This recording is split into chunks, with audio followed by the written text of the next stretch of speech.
musica del silenzio è un laboratorio di musica inclusivo per ragazzi non udenti. Nasce dalla Grande Fabbrica delle Parole, che è un progetto che da 10 anni lavora sull'inclusione ed è in collaborazione con Caterina Basso, danzatrice, Kerem Brera, che è violoncellista, ed è reso possibile grazie al Pio Istituto dei Sordi e alla collaborazione con il Castello Sforzesco. Un anno di lavoro lungo e profondo per arrivare a vivere la musica con il corpo, sentirla con le mani, i piedi, il cuore, il respiro, e non importa se non capisci, segui il ritmo.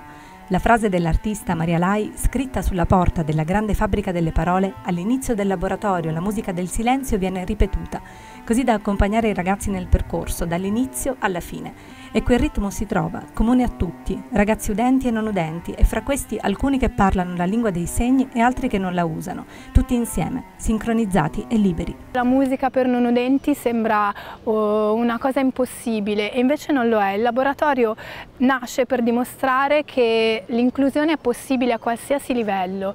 Quello che abbiamo fatto oggi è stato trasformare la musica in vibrazione, in movimento, e portarla nel corpo dei ragazzi. I ragazzi sono diventati musica. I ragazzi respirano con le mani e poi con le braccia, la schiena, le gambe, con tutto il corpo, che è strumento per sentire la musica del violoncello e per farsi loro stessi musica.